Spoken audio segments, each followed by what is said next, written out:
welcome back to the We Are City channel for today's match day review of Manchester City versus Brighton. This is something that we're going to start doing over the course of the season. Now, you are probably aware that I am part of the Manchester City starting 11 on the new app Finalysis. That's the first thing I want to tell you about. Finalysis, you guys, that is the #1 place you want to be as a Manchester City fan or any fan of any football club. Finalysis is the place to be. You can download it in the App Store and it will soon be available for anyone to log in and be part of that. It's a way of just a hub for all fans of football, and trust me, it is going to be the place you want to be. So on Finalysis, you can give player ratings and you can give your match reports. If you are already on Finalysis, some people you can apply to be part of it. If you already are on there, you can see my reports under my match starting 11, and also you can see my Finalysis here today, showing you guys just the player ratings I've given the players. Just a little talk about the game as well, in order to see how we've done. So we give the player ratings 1 to 100.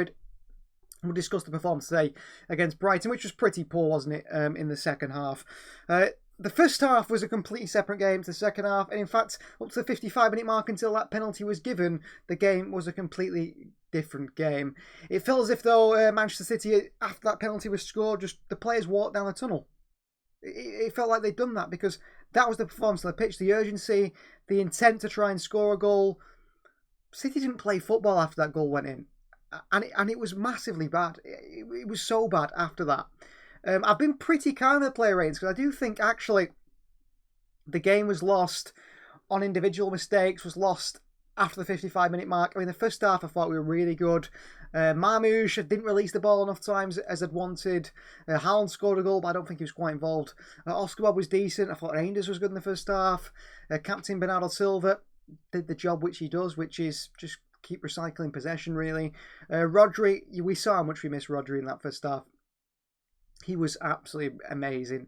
The way he controls the game, the way he uses his body, the way he manages to find the right pass and always pick the right option, absolutely unbelievable. I thought the fullbacks weren't particularly good. I knew he was really poor. I thought he was really, really poor, Ait-Nouri. I think he had one good cross to far post to Erling Haaland, and then other than that, it wasn't great at all. It wasn't great at all from Rian Ait-Nouri. Matheus Nunes, I mean, he's always got one mistake in him, hasn't he? He's always got one mistake in him. It just depends if he gets punished or not, and he did get punished. To give away a penalty, I mean, what is his arms doing up there? I have no idea. That cost City, after that penalty, the sort of the whole team dropped. The defence for that second Brighton goal, just watch it. By that time, Rico Lewis on the field, Nico Riley, of course, Ruben Diaz as well. Yeah, just Diaz. Watch that second goal back and watch Ruben Diaz jogging back for that second goal. Terrible, terrible. I don't think Pep got it tactically wrong today. In that first half, we saw that. I thought the first half performance was really good. I thought Reinders ran the game with Rodri in that midfield is really important.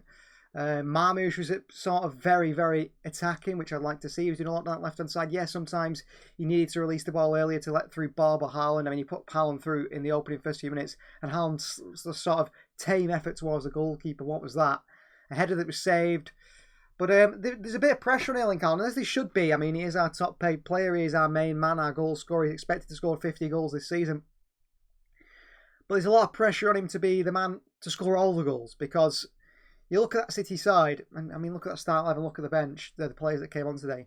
Where are the goals coming from? I think Oscar Bob, he's made 3 starts so far at the start of the season in 3 games. He started all 3 games. That's the most starts he's made for Manchester City in his whole City career, I think. Marmoush is a goal scorer. I think the pressure's on him, really, alongside Haaland. Reinders is supposed to be a goal scorer from midfield, but he's not prolific. There's no one in the wide areas who scores goals. Doku got 3 goals last season. Savinho got 1. Savinho's sticking around. Nunes did actually get quite a lot of goal contributions, but we can't have him playing right back. We really can't have him playing right back. For a top-level club, Matheus Nunes can't play right back. I thought defence actually did really well in the first half, really.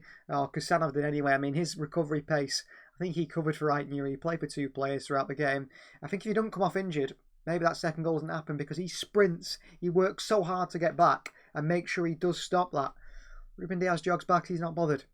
He's not bothered, Ruben Diaz. James Trafford made some top saves throughout the game. The saves he made in the first half, right really early on in the game, he saved us from going 1-0 down. Usually our first shot on target goes in. James Trafford stopped that from happening. The save in the second half, which was like a claw in the top corner, that Stones expected to go in. Trafford kept that out as well. That was impressive.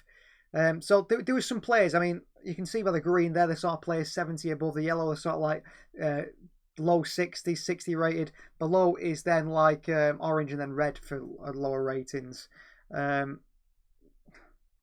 It's frustrating, really. I think it's a frustrating watch for City fans. I was going to do a review of the Spurs game.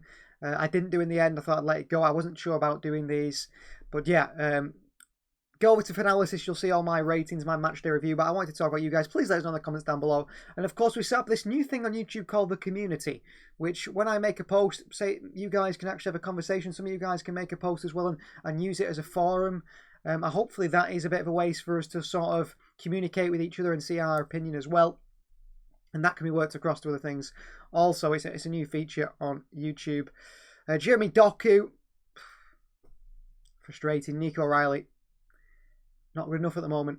And looking at the City side, I mean, the transfer window ends tomorrow, doesn't it? The transfer window's over tomorrow, and you're looking at City side and you say, right, we're going to bring in a goalkeeper. It looks like Gianluigi Donnarumma.